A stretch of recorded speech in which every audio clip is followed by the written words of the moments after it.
original Bosnian kings. Okay?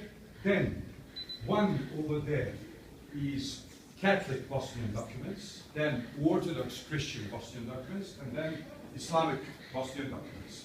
So you can see basically that everything is around the Haggadah, while the Haggadah is in the center. So it's very unusual for a state like this one to take a Jewish book and to put it in the epicenter, in the middle, and then everything around it dances around it, right?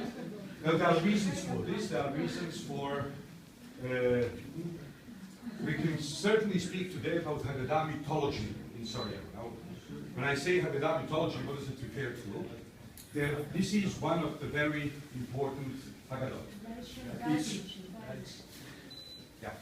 It's the first known Sephardic Haggadah that contains illustrations which contain human form. Before that, the Jews of Spain belonged to joint Judeo-Islamic culture.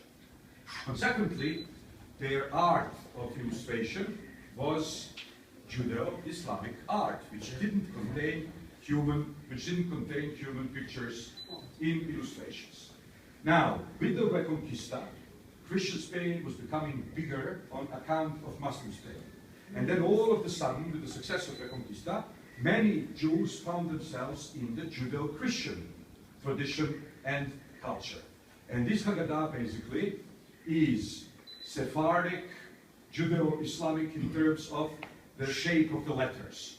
You will see that the letters are the way Hebrew was written in calligraphically in Spain, in Andalus, in Castilla, and so on. But then when it comes to art, it's basically Christian, Catalonian, or North Spanish art. The book, the experts say that it's the end of the 13th, beginning of the 14th century.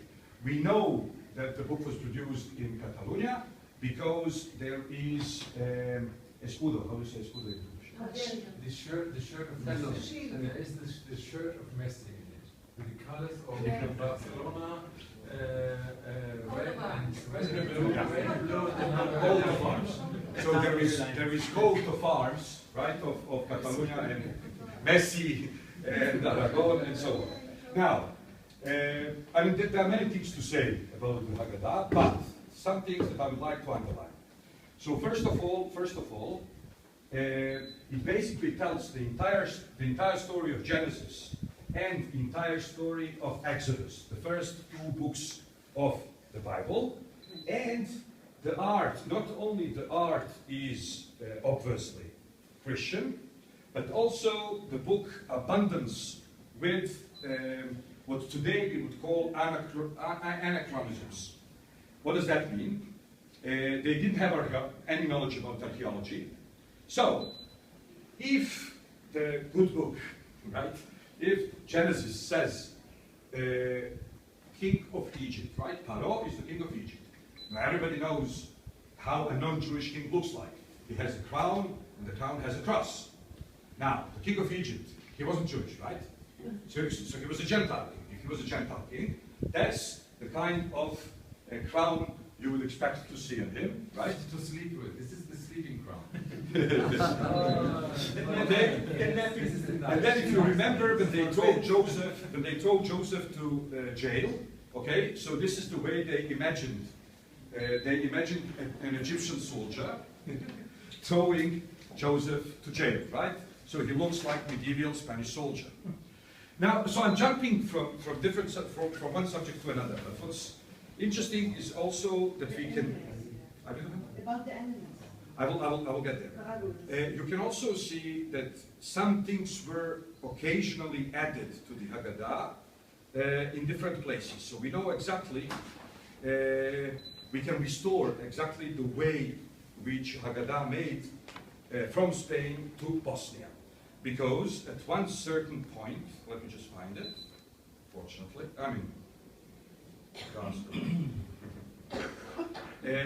yeah, there was a window, there was an opening, and then at later occasion they added, oh, here it is.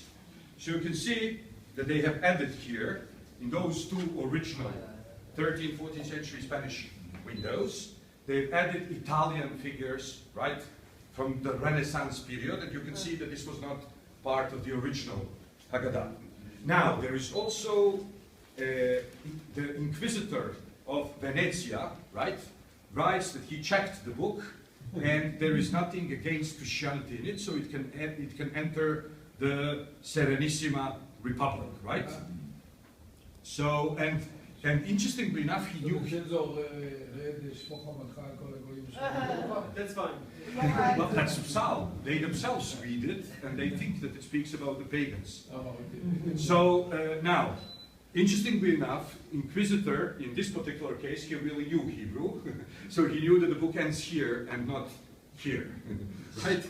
So, other things. The book, so obviously the book went from Spain to Venetia, and it was also in some other place in Italy. Maybe it's still Venetia, we don't know.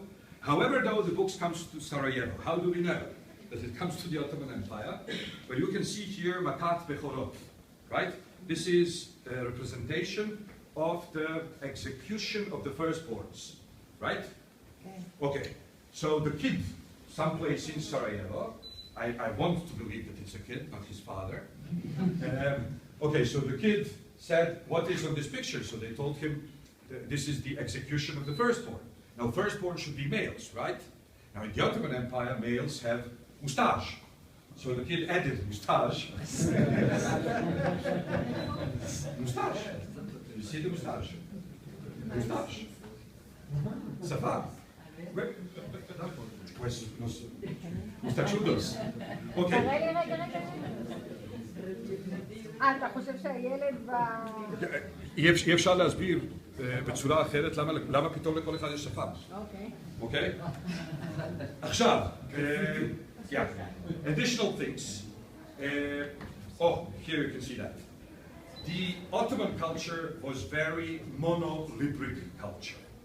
What does that mean, monolibric culture? Sometimes I was here with a group from AABGU, like the American Friends of the Gurion University.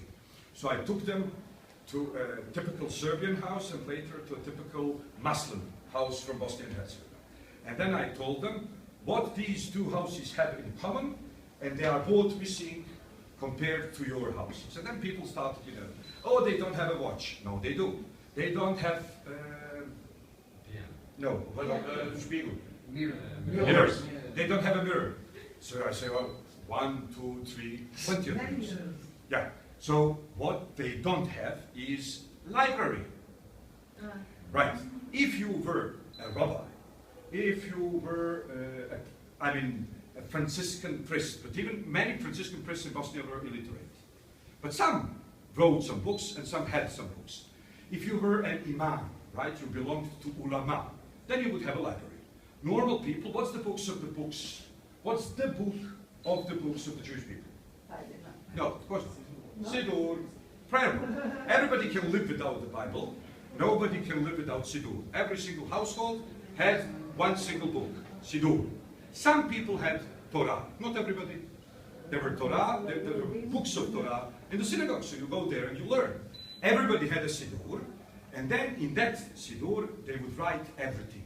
And if you go to the Jewish community and you open the old Siddurim, you will see that usually on the first page they write who was born in which year, on which date, usually only in Hebrew dates, right? And then on the last page, they would write, my master and father died on that day. My master and mother died on that day, and so on. And then before that, this guy took that much money from me on this day. And then I owe to this guy that much money starting this day. Now you could ask yourself, okay, you can understand why to write your children and your parents in the sacred book. But why would you write also the debts? Because basically in the Ottoman culture that was the only paper available. It was not a script-oriented culture. Many people, the only book that they had with only free paper was the Siddur, the prayer book. They would open the prayer book and they would, the rest of your life, they would write much. Yeah? Yeah, yeah. So, in any case, you would see, they had, it's very typical for the Ottoman parts, they had, how would you call it? madaf. How do you say madaf? Sure. Yeah, for one single book. Right? Because the Muslims would have Quran over there, the Christians would have the New Testament, right? And the Jews would have over there a Siddur, and they had a Chumash. That was something. Two books, one of another, right? So you go to a beautiful home of very rich merchants, right? And it's like 3 buildings home, and you go to 2 or 3 stores, and there is not a single book. And then you come to the main room, and in the main room there is one shelf with one book. That one book contains everything you need to know about the world. So why I'm telling all of this? Because the family which had the Haggadah, obviously it was, no, not obviously, probably it was the only book they had. So the kid who learned how to write number 2, yeah, he did it in the middle of Haggadah. Okay, so you can see the kid learning how to do number 2 in the middle of the Haggadah. Well, I don't know what happened to one, but there might be more Haggadahs. Now, what happened is that Sarajevo the Haggadah came to Sarajevo. Now, in Spain, people call it La Haggadah de Barcelona, right? The Barcelonian Haggadah. Here, people call it Haggadah of Sarajevo, the Sarajevo Haggadah. Now, between 2 wars, basically, before the Second World War, a Jewish kid who was, his father died, so his mother told him, well, this is the only book that we have, it must have some value, go with it to the rabbi. So he came with the book to Moritz Levi, who was the chief rabbi of Bosnia and Herzegovina and chief rabbi of Sarajevo, and he told him, we are selling this book. Now this guy, the rabbi, the chief rabbi, he was, you know, the Orthodox, this is a Sephardic community, right? So there were no Orthodox conservative before, nothing. But in Orthodox Ashkenazi communities, they always have this joke. They say that there is a doctor rabbi, that means that the rabbi is sick. He needs a doctor. So in any case, our rabbi was Dr. Rabbi, and he graduated from the Viennese University. And consequently, he immediately knew that this is very, very valuable book. So he sent the kid with the book to the National Museum. And then the National Museum decided it will buy the book, even though they didn't have a clue what it is. The rabbi knew it was Haggadah, they didn't really know what it was, because they had many different, in this National Museum, they have many different departments, but there was no Semitics department. Okay, so the book was sent to Vienna for evaluation. Bosnia was under occupation then, as it is now. One question, we know the name of the family that had Cohen. Yeah. So, remember the name. Remember the name? Yeah, it's very unusual. Quite unusual name. So what happens is that the book was sent to Vienna. Now Bosnia was as occupied then as it is now. So then, however, it was the joint financial ministry of Austria and Hungary, right?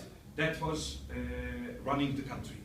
Because there was a quarrel whether Bosnia belongs to Austria or it belongs to Hungary, right? So there was a decision that it belongs to both of them. So the joint ministry of the empire was conducting the business here. So they sent it there to what we would call today here, High Representative. And in Hebrew we would call it Naziv Elyon, right? And it reaches his office in Vienna, and the guy dies. So the Haggadah stays in his table, under the key, locked, and nobody knew this. So the people are writing from Sarajevo to Vienna, where is the Haggadah, and Vienna is not answering because they are ashamed to say we don't have a clue. And then the new minister enters, and he had many other chickens to kill, and a few months later he opens that particular door of the and then he sees the Haggadah, and so Haggadah was really evaluated in Vienna, and it returned to Sarajevo. So many a time, people here stop and say, oh, so you see how nice Austro-Hungarians were, they returned the Haggadah. Well, they returned the Haggadah to the occupied country, which they never planned to return. In other words, as far as they are concerned, Sarajevo was part of the Austro-Hungarian Empire. It wasn't returning. It was just placing it on the place within the empire where it should be. So, But they then can keep it in Vienna. they could, but that would run against the idea of Landesmuseum. This museum was called Landesmuseum, right? So you right, Austro-Hungary is not a colonizing power which takes things to the center, right?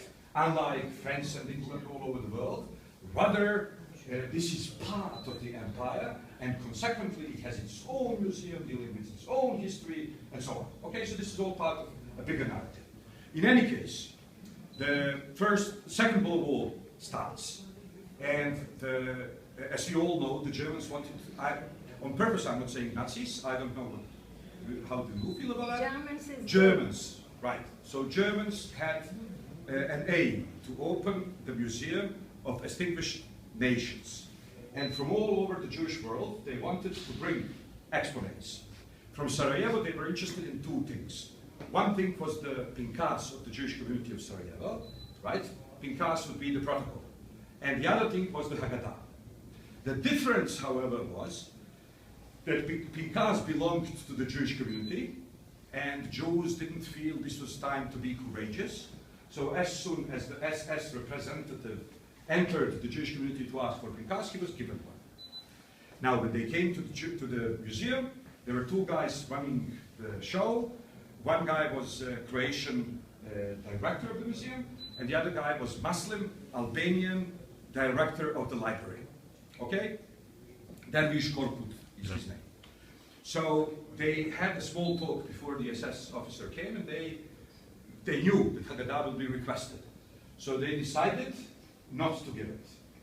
So as soon as the SS officer entered, Dervish Korkut told him, sorry, there was another officer a few minutes ago, and he took it.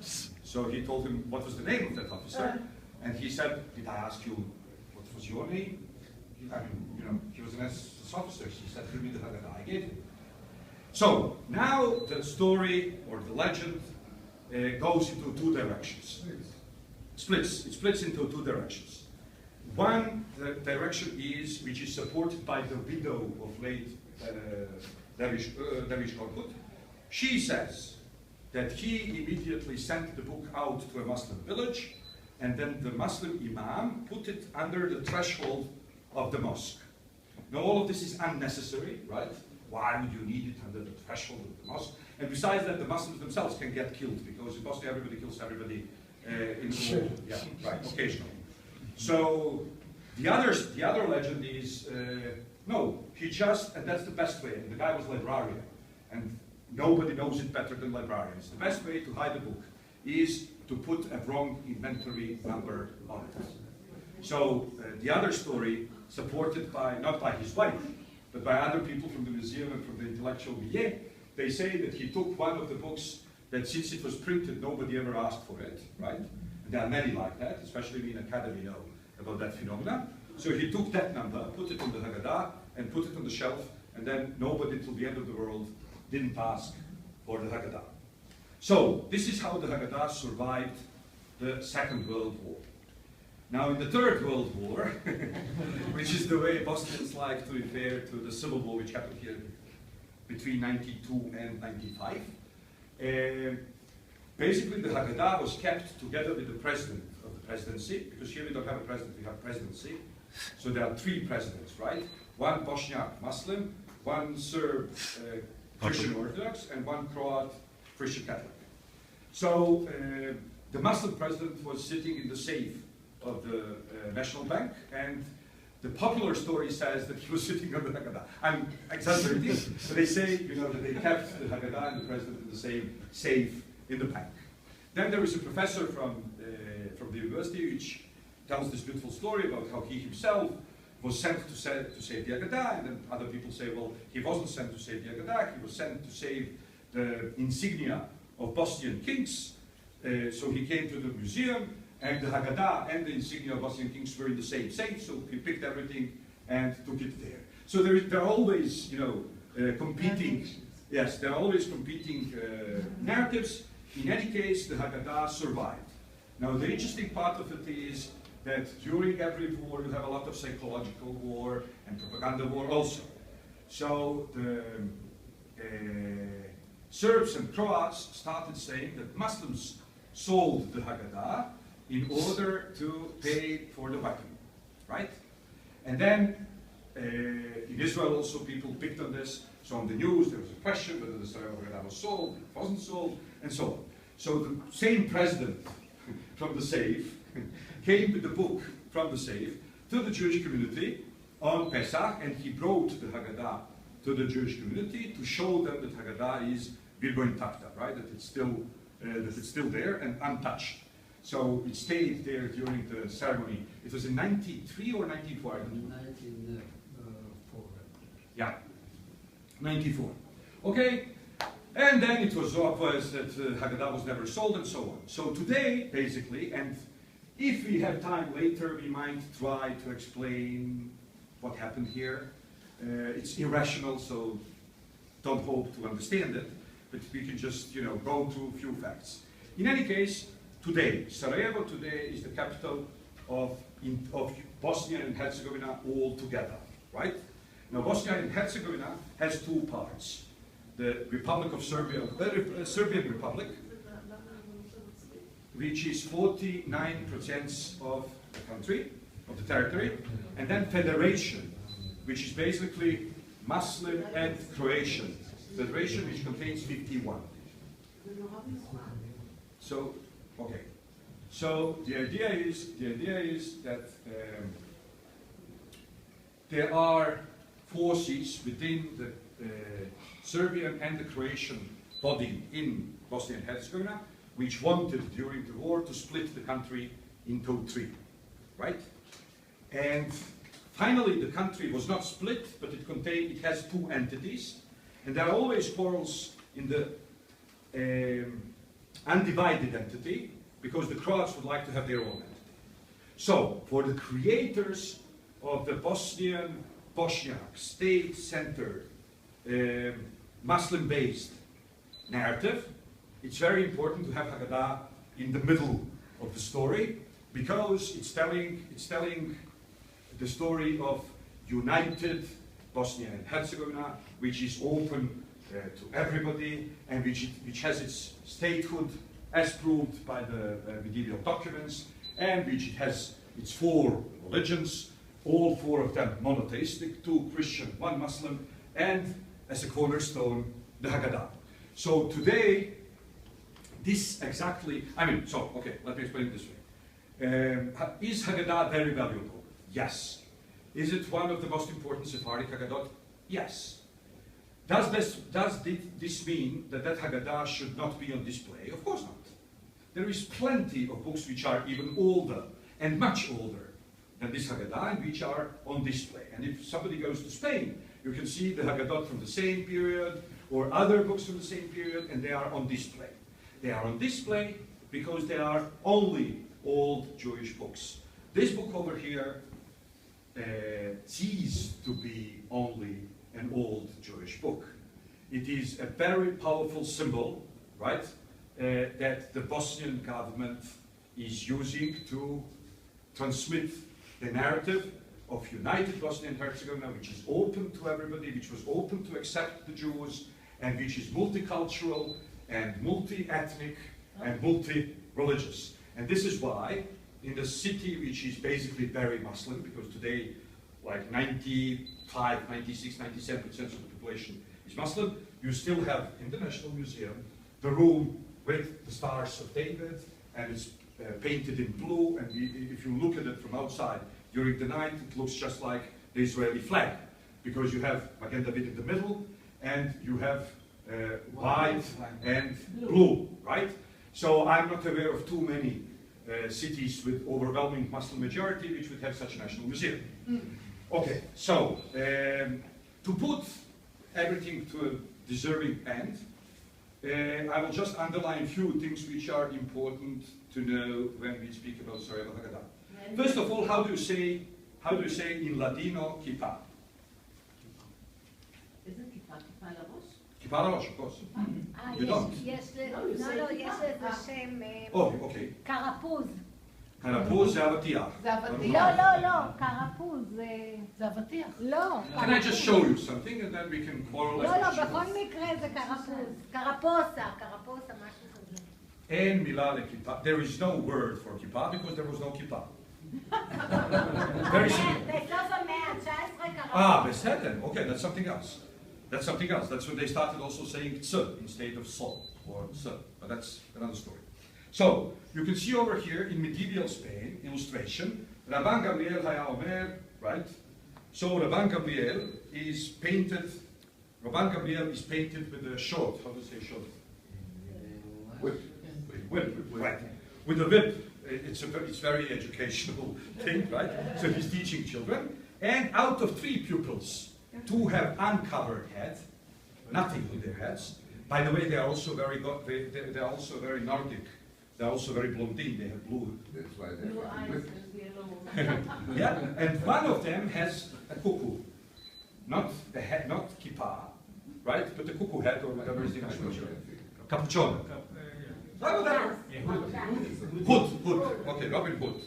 So what happens is that even in Hebrew you don't have a word for kippah. Kepele is a Yiddish word. Kippah is only Hebrew new-made equivalent of kepele.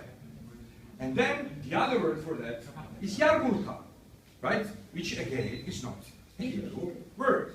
So basically the entire concept of yarmulka was developed amongst them. Yarmulka is yarmadluk in Turkish. No, it's not.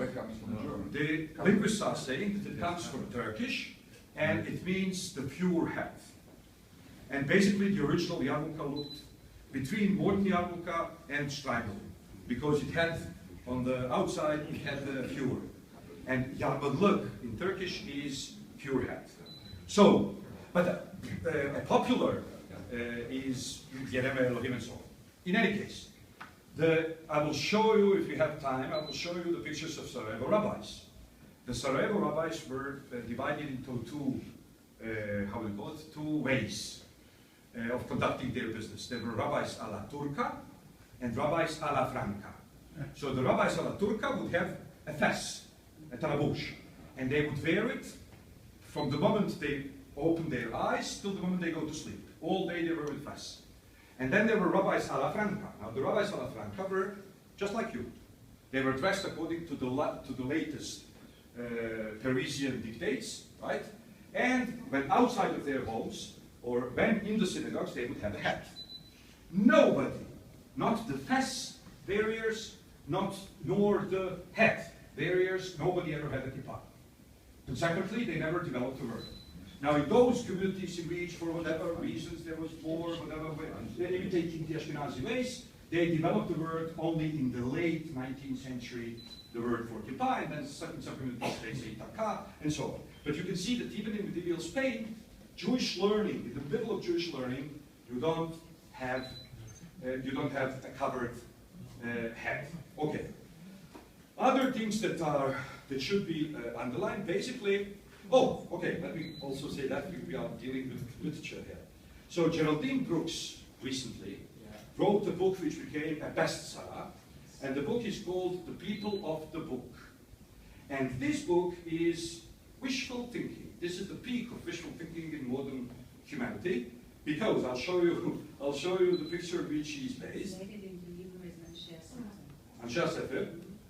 So, there is this famous illustration in Sarajevo Haggadah. You can all see it for yourself.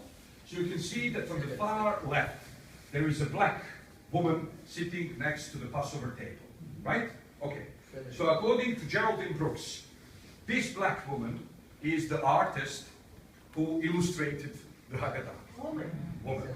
She says, and it's a beautiful story. It doesn't have anything to do with reality, right? But it's a beautiful story. She says like this. That's her interpretation of the Haggadah. That's why it became a bestseller, because it's a wishful thinking. Can you wish for more than that? It's a woman, she's black, and she's Muslim, and she's using Christian art to paint a Jewish book. I mean, this is a bad dream. So, the idea is, she was from a noble Muslim family. She was captured by the Christians.